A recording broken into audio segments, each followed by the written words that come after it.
castelo forte é o nosso. Abrir nossas Bíblias. A primeira carta de João, capítulo 2. 1 João 2, e vamos ler a partir do verso 12. Lendo do verso 12 ao verso 17.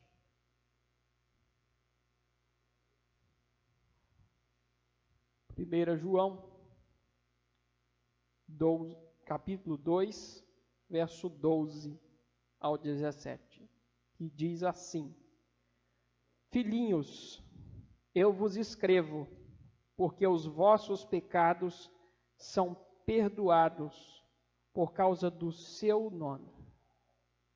Pais, eu vos escrevo, porque conheceis aquele que existe desde o princípio.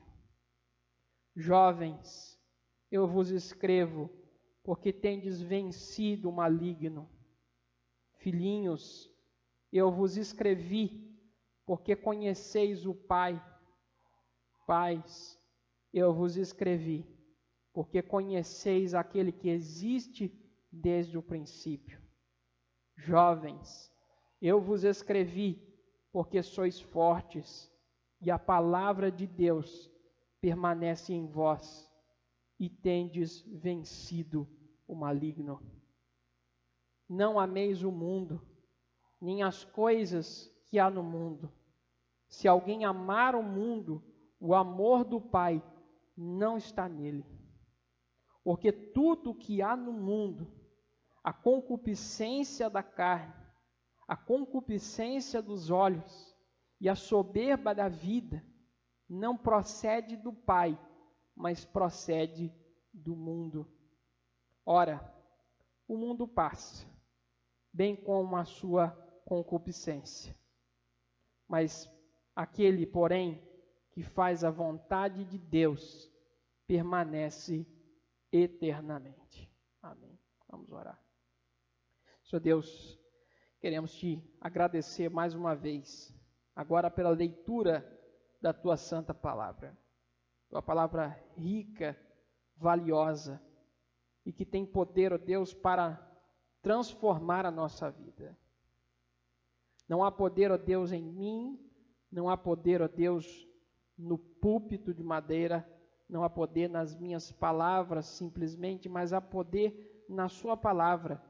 E o teu Espírito pode nos mudar. Que o Senhor amado Deus, que o Senhor nessa noite nos ajude. Que o Senhor nos ensine mais uma vez. Que o Senhor mais uma vez tenha misericórdia de nós e nos transforme, nos corrija.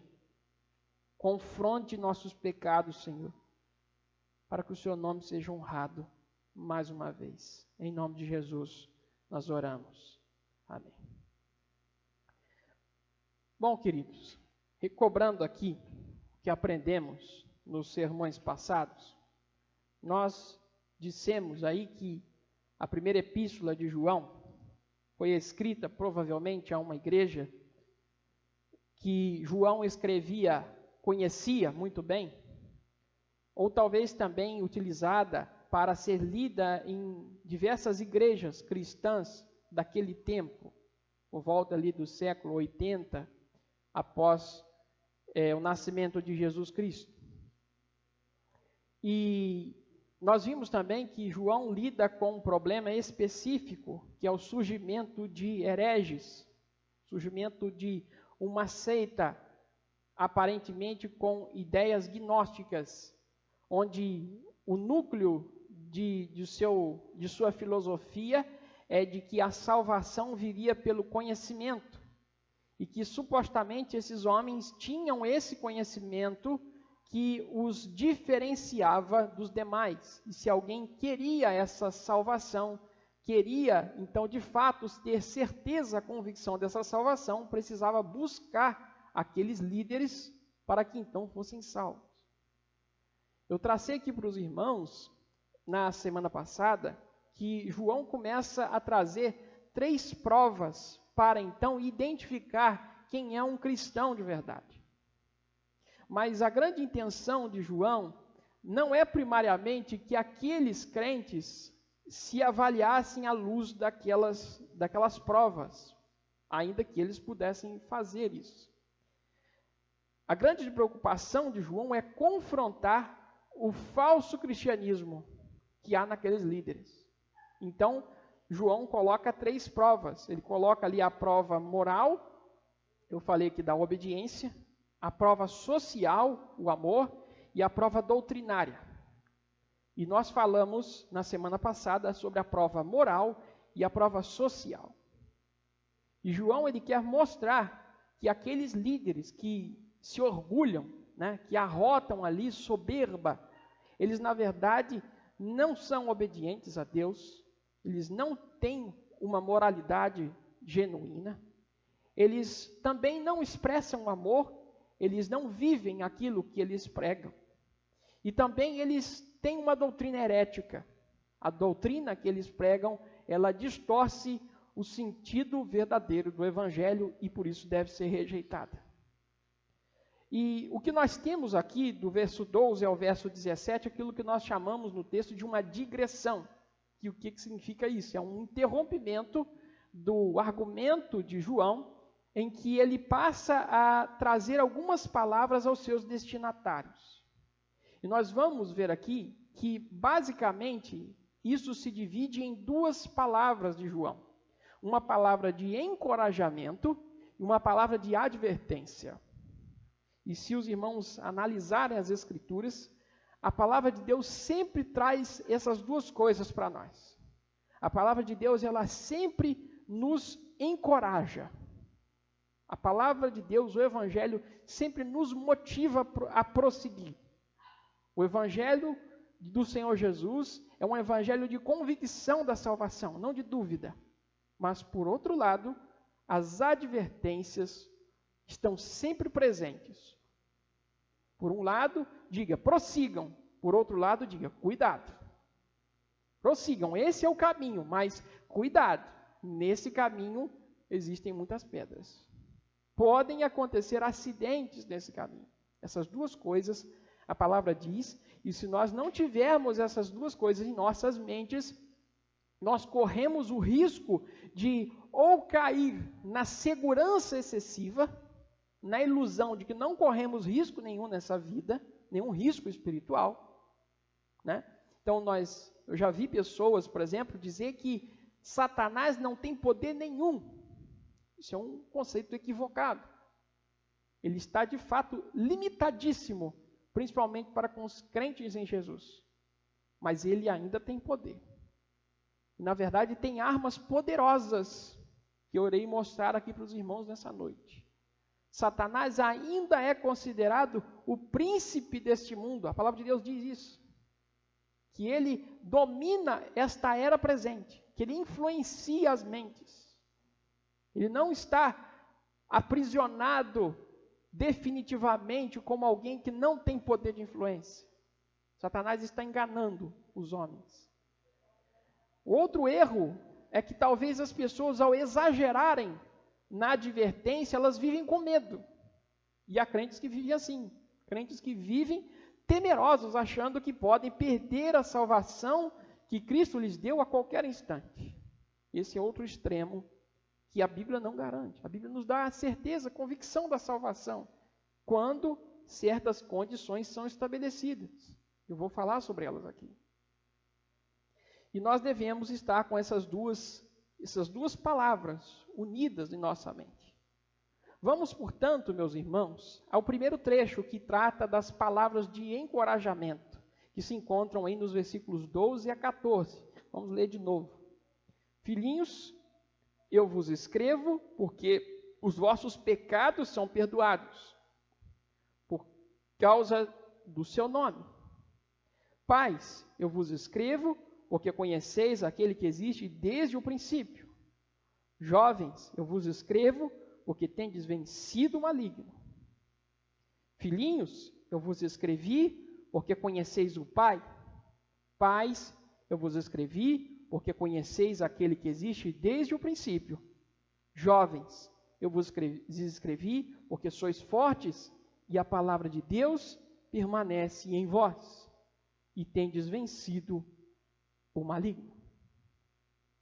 Primeira coisa, meus irmãos, que nós precisamos entender aqui, é que João está se dirigindo ao seu povo, à igreja, que ele destina a sua carta, como se estivesse tratando de uma família, de uma grande família.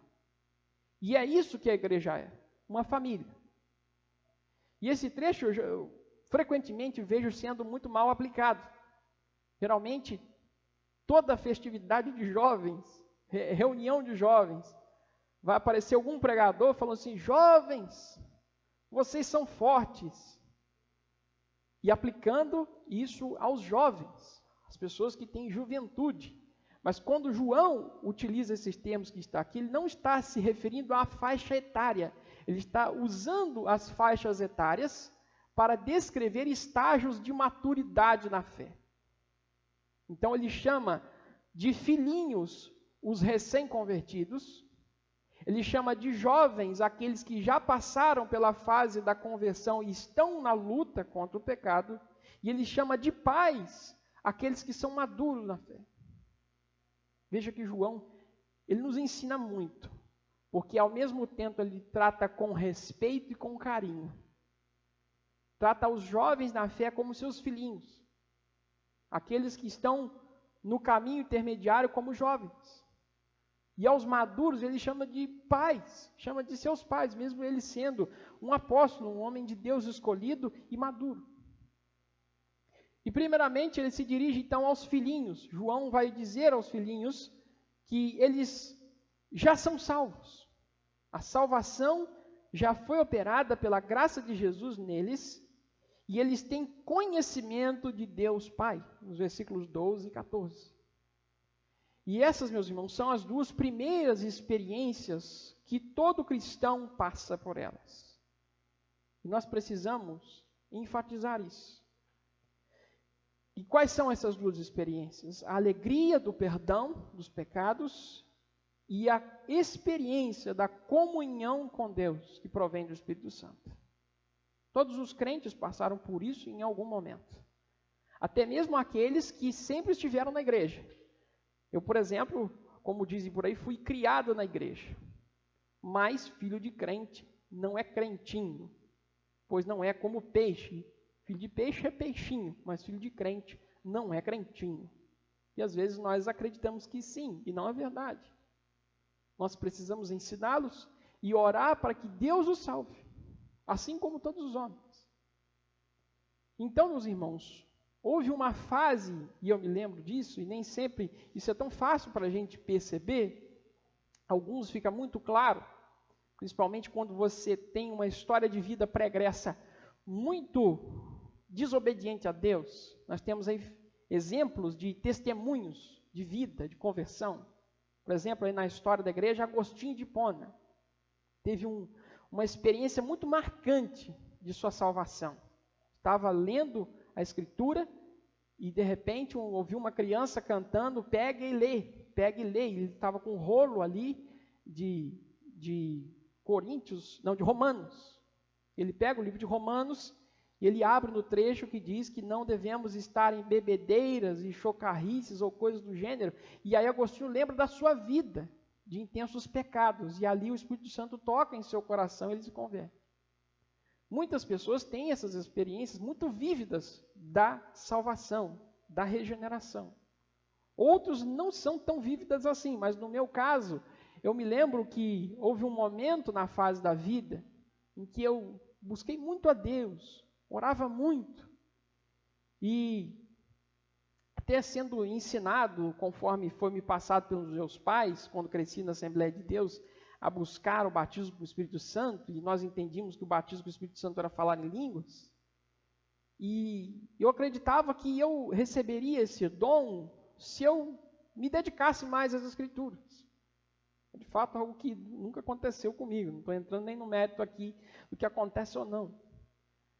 Mas o que eu experimentei ao ler as Escrituras foi algo que eu entendo como a minha conversão. Eu passei a olhar a palavra de Deus de um modo diferente, de um modo distinto. Passei a ver nas Escrituras encorajamento e força para a minha vida. Então todos nós precisamos ter essa experiência da alegria do perdão e da comunhão com Deus. É assim que nós sabemos que nós somos de Cristo. Quando nós experimentamos o peso do pecado em nós, que nós estamos em débito para com Deus, e que nós precisamos estar de acordo com a palavra dele, e nós nos sentimos compungidos ali, entristecidos com o pecado, até que chega um momento em que Deus concede o perdão, e nós sentimos esse perdão de Deus. Existem histórias muito marcantes, como do jovem Charles Spurgeon. Os irmãos já leram. Spurgeon foi conhecido como o príncipe dos pregadores. Um dos grandes pregadores da Inglaterra, um pastor batista.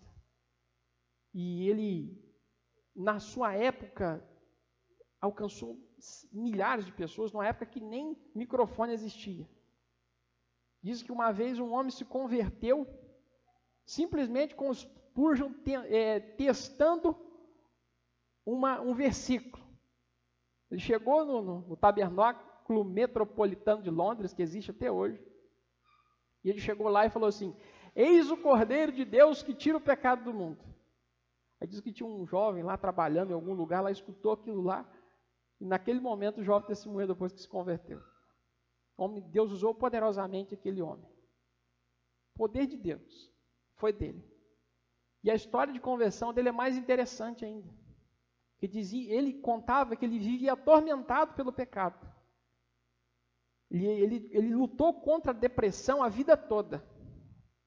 A vida dele foi muito difícil. Ele morreu jovem, Spurgeon. Morreu com muitas doenças. Ele tinha gota, tinha pressão alta, tinha muita coisa. E lutou muito contra a depressão também. E na juventude ele vivia com medo da condenação do inferno. E diz que um dia ele estava desesperado e ele foi até uma igreja. Ele procurou no meio da noite uma igreja. E estava nevando. E naquela noite, eu acho que era uma congregação metodista, e não tinha quase ninguém no culto. Talvez o número de pessoas que estivesse lá era talvez igual ao número que nós temos aqui nessa noite, ou menos, não sei. E o pregador era um homem leigo, era um diácono, ele não sabia pregar. Então ele abriu um texto de Isaías, e ele não sabia o que dizer, ele ficava repetindo: olhai para mim todos os cantos da terra e sereis salvos. Ele não sabia o que falar, ele ficava repetindo aquilo.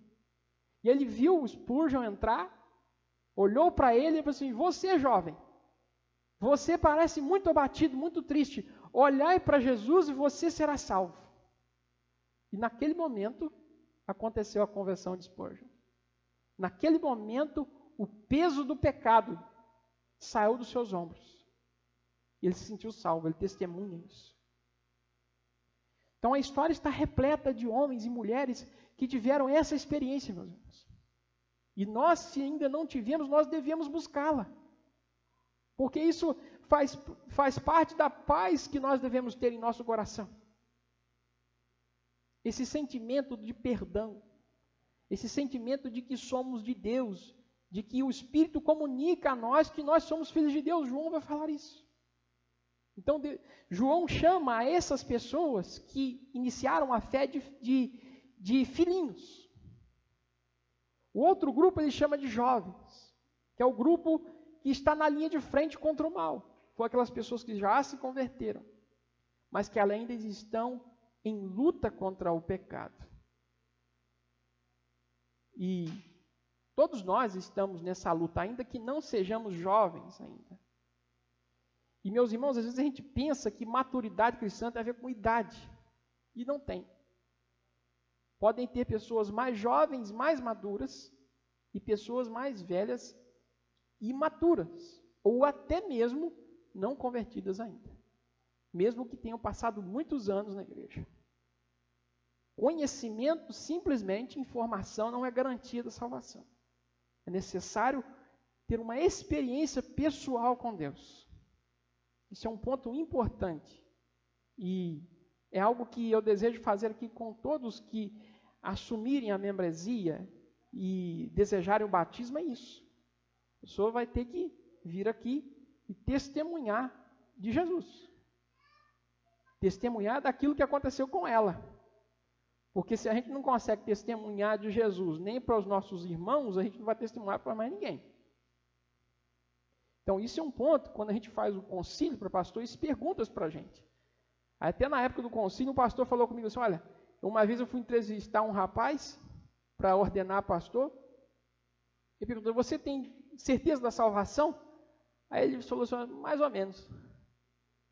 O cara estava sendo para ser ordenado pastor, ele não tinha convicção da salvação. Talvez tinha até conhecimento, não quero nem imaginar se ele for ordenado. Mas é impossível, para começar a ser membro de uma igreja, não ter essa convicção no coração. A pessoa precisa testemunhar isso. E o terceiro grupo que João irá falar é com os pais. E é aquele grupo mais maduro da fé. São aquelas pessoas que João destaca o seu profundo conhecimento a respeito do verbo da vida, do Logos, aquele que é desde o princípio.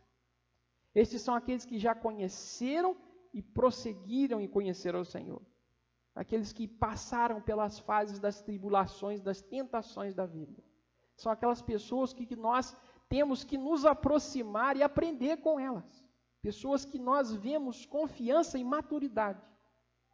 Toda a igreja, meus irmãos, precisa ter essas três pessoas, esses três tipos de pessoas.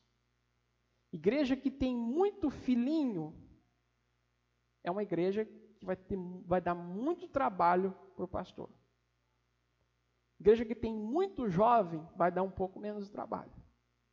E uma igreja que tem muitos pais, que tem muitos homens sábios, é uma igreja apta a fazer muitos filhos. E esse é o objetivo da igreja. Por que nós perseveramos? Porque eu insisto aqui com os irmãos no ensino da palavra, porque eu quero que os irmãos cresçam, amadureçam. E eu sei que isso não depende somente de mim, depende da minha proclamação, do ouvir dos irmãos e de como os irmãos vão levar essa palavra para a vida de vocês. E se nós aplicarmos essa palavra, nós vamos crescer. Então, essa primeira palavra, meus irmãos, é para que encoraje aos irmãos a que João se dirige. Ele quer dizer, olha, vocês são salvos. Eu não estou aqui questionando que vocês não sejam salvos. Eu estou questionando aqueles que estão dizendo que vocês não são de Cristo. Porque vocês sabem o que vocês já experimentaram. Vocês sabem que vocês já conhecem a palavra de Deus e ela é fortalecida em vocês. Que vocês estão perseverando na verdade. Que vocês já têm vencido o maligno. E o termo aqui, a ideia de que aqueles que são crentes em Jesus já venceram o maligno e continuam vencendo. Mas eles já venceram, eles continuam em batalha, mas Satanás já foi vencido. Mas agora vem as palavras de advertência. E nessas palavras, João vai falar sobre o perigo do mundo. E a primeira coisa que a gente precisa entender aqui é o que é esse mundo. Mas antes, vamos ler aqui o versículo 15 ao 17, que diz assim: não ameis o mundo, nem as coisas que há no mundo. Se alguém amar o mundo, o amor do Pai não está nele. Porque tudo que há no mundo, a concupiscência da carne, a concupiscência dos olhos e a soberba da vida não procede do Pai, mas procede do mundo. Ora, o mundo passa, bem como a sua concupiscência, aquele, porém, que faz a vontade de Deus, permanece eternamente. Aline, pega uma água para mim, por favor. Então, meus irmãos, primeira coisa, o que João está chamando de mundo? Que é a palavra grega cosmos. E existem vários sentidos para essa palavra. E não é, nesse caso, o que João está dizendo, ele não está falando das pessoas. Assim como nós lemos lá em João 3,16, que Deus amou o mundo, nós vemos lá que Deus amou as pessoas. Aqui João está se referindo a mundo como um sistema, e não como pessoas. Um sistema, obrigado. Um sistema definido como? Como a vida da sociedade humana, organizada e influenciada pelo poder de Satanás. É esse que é o mundo que João diz, olha, vocês não podem amar esse mundo. Não amem esse mundo. Não amem esse mundo, nem o que há nele. Porque o que há nele não vem de Deus, vem do próprio mundo, vem de Satanás. Outra coisa que nós precisamos entender aqui é que o amor na Bíblia, meus irmãos, ele é matéria própria de mandamento. O amor não é simplesmente uma emoção incontrolável, mas é a decidida devoção da vontade. Nós decidimos amar. E nós decidimos amar em conformidade com nossa natureza. Se Deus renova a nossa natureza para Ele, nós passamos a amar as coisas de Deus. Mas se nós não temos a natureza renovada, nós temos amor, nós temos apreço, nós buscamos as coisas características do mundo, as quais João vai dizer, olha, que nós não devemos amar. Por que não devemos amar? Porque estas coisas, em primeiro lugar, elas não provêm do Pai, elas não provêm de Deus. Ele vai dizer, olha, se alguém ama o mundo, o amor do Pai não está nele. Se as pessoas que estão no contexto da igreja, elas dizem amar essas coisas que o texto diz, o amor de Deus, João vai dizer muito claramente, olha, o amor de Deus não está em vocês. Tem um pastor aí que fala, responde umas perguntas na internet, ele fala assim, vocês são crente não, vocês são crente não, gente, é meio engraçado, né? É por aí. Quem ama as coisas do mundo, não tem o amor de Deus no coração. E que coisas são essas? Elas são as 3 armas que Satanás usa desde o início das eras. Alguns até traçam comparações. Que Satanás usa essas 3 armas desde a criação com Eva no jardim. Ele continua usando essas armas contra todos os filhos de Deus e tentou usar contra Jesus também. Embora nós não possamos traçar diretamente esse paralelo, de fato há muita semelhança. E a primeira delas é o desejo da carne. Quando o texto fala em concupiscência, nós poderíamos trocar esse termo aí como desejo, a vontade, a ambição, o anseio da carne. Nós precisamos entender que mesmo crentes em Jesus, nós temos ainda dentro de nós uma natureza que ainda milita contra as coisas de Deus. Lutero diz o seguinte, uma frase interessante dele, que ele diz o seguinte, olha, eu pensei que o velho homem havia sido afogado nas águas do batismo, mas eu acabei descobrindo que o desgraçado sabe nadar. Então, mamãe dizia uma coisa, minha mãe sempre falava isso, quando lembrava do povo de Israel. O povo de Israel continuava pecando, porque eles haviam saído do Egito, mas o Egito não havia saído do coração deles. Obviamente, não é o mesmo caso. Nós fomos redimidos por Deus, mas nós ainda temos em nós uma natureza que é contra Deus. E Satanás, meus irmãos, irá tentar usar as fraquezas dessa natureza para nos desviar da vontade de Deus. A outra coisa que ele vai usar, a qual João vai dizer, olha, não amem, é a cobiça dos olhos. E aqui ele está falando de coisas que estão externas a nós. São coisas que nos atraem. Satanás fez isso com Eva. Olhe essa fruta, veja como ela é bela. Veja como ela pode te dar inteligência. Veja como vocês serão como Deus. Satanás usa esta mesma lógica desde a criação. Acã, quando vê uma capa babilônica que deveria ser dedicada ao Senhor, deveria ser destruída, uma capa preciosa, um ouro que deveria ser dedicado à destruição, ele toma e esconde para si. Não sei se os irmãos lembram dessa história, e por causa disso Deus amaldiçoou o povo de Israel, e ele e a sua família são apedrejados. E o último termo que João fala, olha, que não amem, é a soberba da vida. Algumas versões vão trazer aí o termo ostentação dos bens. E aqui nós temos um termo grego, eu não gosto muito de ficar falando termo grego, porque vocês não vão lembrar, mas é interessante o significado desse termo. que é alazoneia. Alazoneia tu bios, é o que está lá no texto. Poderia traduzir como ostentação da vida, ou soberba da vida. Por quê? Alazoneia é a fala do alazon. O alazon, se vocês procurarem no léxico grego, que é um dicionário grego, alguns vão estar lá, fanfarrão, que é aquele sujeito que gosta de se exaltar, gosta de se mostrar, de se orgulhar, de se ensoberbecer das coisas que possui, das coisas que come, das coisas que tem. E o que a gente vê? Isso é a cultura da ostentação. A tal da cultura do funkeiro lá, cordão de ouro no pescoço, um monte de mulher nua em volta, carro caríssimo, mansão. Essa cultura da ostentação. João vai dizer, olha, isso não é de Deus, isso é do mundo.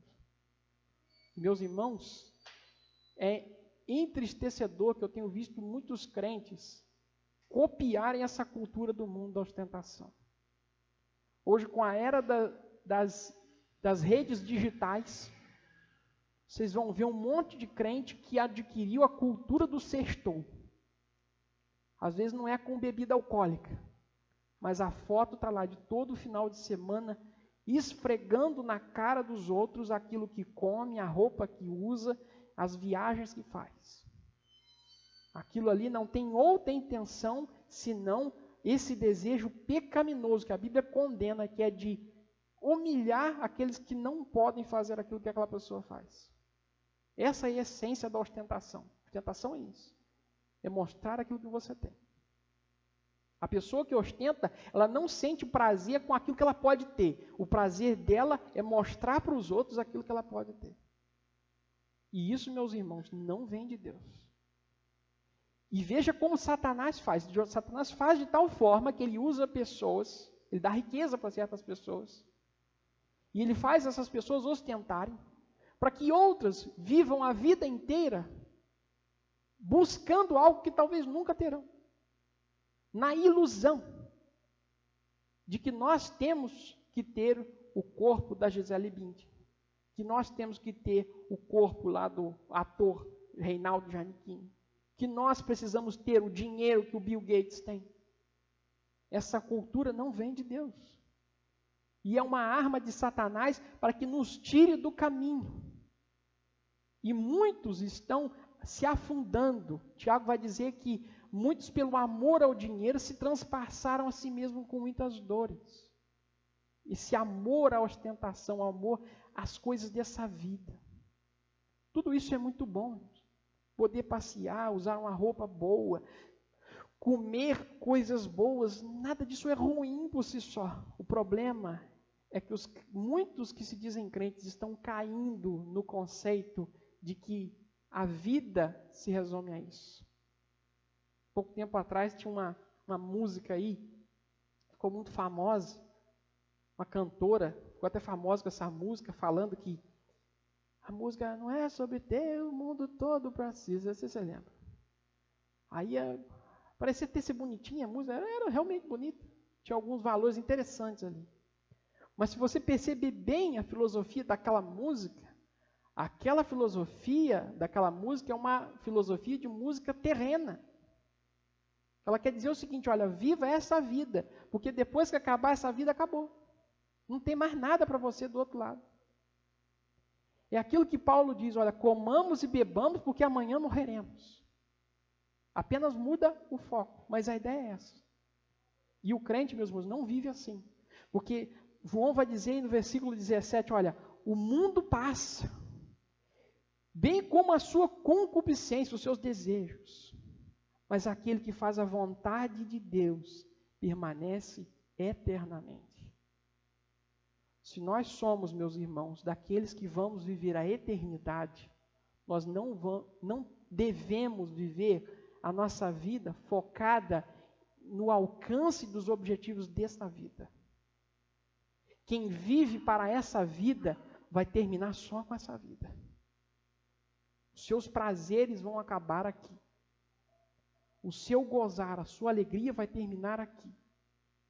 E o que seguir a partir daí em diante é apenas as agruras do inferno. Me lembro que minha mãe contava uma história de um marido que chegava todo dia em casa, e ele era casado com uma senhora crente, e ele chegava bêbado, e ela pegava ele, levava ele, dava banho, cuidava, dava comida, botava para dormir, tratava ele com o maior carinho. E aí os vizinhos falavam assim: olha, a senhora não tem vergonha não, larga de ser boba, dá um chute nesse cara, ele não serve para nada, ele é um cachaceiro, a senhora tem trabalho toda noite, que ele enche a cara, ele vem para casa, a senhora ainda cuida bem dele. Aí a minha mãe contava na história que essa senhora dizia o seguinte: olha, ele só tem essa vida, eu não, eu tenho essa e a eterna. Porque ela via que o seu marido não era do Senhor, que o seu marido vivia para viver os prazeres de um mundo que acabaria. Para terminarmos, meus irmãos, 3 aplicações que eu gostaria de destacar. A primeira delas, nós não podemos, meus irmãos, nos enxergar como tendo todos o mesmo nível de maturidade cristã. Mas ainda assim, todos nós que já tivemos um encontro com Jesus real, podemos ter a certeza da salvação. Nós precisamos entender que estamos crescendo, estamos amadurecendo. Alguns de nós estamos bem no início da caminhada, alguns de nós não iniciamos ainda, outros já estão nela há um tempo, estão amadurecendo, e outros já podem nos ensinar. Nós devemos respeitar essas pessoas, mas o fato é que todos aqueles que entregaram-se a Cristo estão salvos. Segundo ponto, independente do nosso nível de maturidade espiritual, meus irmãos, nós não podemos subestimar o poder de Satanás, porque ele tem poder para nos tirar do rumo. Ele irá usar a nossa carne, ele irá usar a ilusão da vida, a nossa visão, irá nos fazer ambicionar as coisas deste mundo, e irá tentar nos iludir com a ostentação dos bens dessa vida. E por fim, meus irmãos, nós estamos em uma guerra.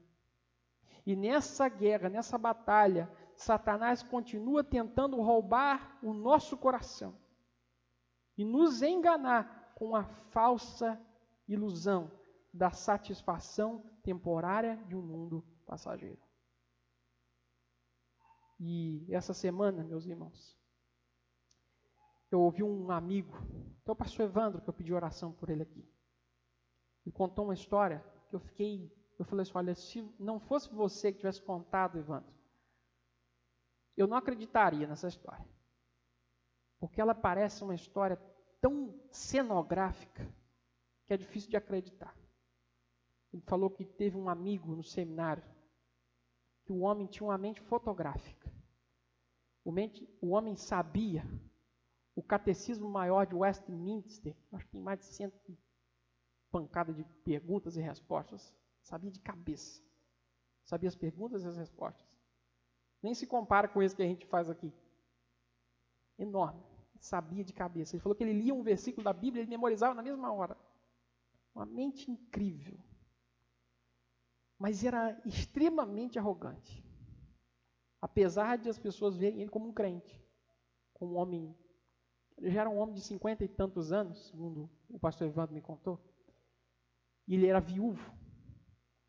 Ele falava assim, quando chegava nos estudos de Apocalipse, ele falava assim: a minha escatologia eu não faço a lápis, não, eu faço de caneta. Porque o que eu falo está escrito na Bíblia. Quer dizer, a pessoa tem que ser muito arrogante para acreditar que a escatologia dela, a teologia, a parte mais difícil da teologia, ela não assume nenhuma possibilidade de mudança. E a gente estava falando isso sobre pessoas que não estão aptas ao ministério, que são imaturas. E aí olha só o que aconteceu. Esse senhor se iludiu com uma senhora que já era casada. E fugiu com essa senhora para outra cidade. Uma cidade onde um outro amigo em comum, pastor Nelson, está inclusive com uma igreja lá no Ceará. E aí ele sumiu, fugiu para essa outra cidade, para fugir do marido. E lá ele teve filhos com essa mulher. E Deus permitiu que uma doença terrível caísse sobre ele. E ele ficou muito ruim. E nessa ida que ele estava doente, a mulher que ele pegou e fugiu, ela trouxe o ex-marido para morar dentro da casa. Não dá nem para acreditar. E os dois batiam nele algumas vezes. E aí, diz que o meu amigo ficou sabendo isso porque um pastor, esse homem morreu. E no velório, o pastor contou para esse meu amigo, falou assim, olha, eu ia na casa dele e aconselhá-lo, e eu falava com as crianças às vezes faziam bagunça, eu falava assim, olha, crianças, respeite o seu pai. Respeite o seu pai porque ele está nessa situação hoje, porque ele pecou contra Deus. Então honre o seu pai, obedeça a palavra de Deus. E ele se dizia arrependido pelos pecados que havia cometido. E diz que quando ele estava algumas vezes internado, aqueles versículos que ele tinha na memória, toda aquela memória primorosa que ele tinha, ele pregava para as pessoas. Uma pessoa que estava no velório contou isso. Olha, ele pregava para a gente quando estava lá no hospital. Então, meus irmãos, por que eu estou contando essa história aqui? É que nós temos que tomar cuidado. Esse homem terminou a vida dele, segundo a história que eu ouvi, arrependido. Esse homem era um crente, pelo testemunho que os meus amigos me deram dele. Mas ele foi um crente que vacilou. Ele foi um crente que se orgulhou e subestimou o poder de Satanás. Subestimou o poder do mundo. E nós não podemos. Seja você filhinho, seja jovem, seja pai. Todos nós, João nos exorta, cuidado com o mundo. Não amem o mundo, nem as coisas que nele existem, porque quem ama o mundo não tem o amor do Pai. Que nós, meus irmãos, guardemos essa palavra em nossos corações. Verdadeiros cristãos, meus irmãos, conhecem Jesus. Nós podemos ter a certeza da salvação. Nós já vencemos o maligno. Mas enquanto nós estivermos no mundo, nós temos que nos mantermos vigilantes. Vamos louvar o Senhor.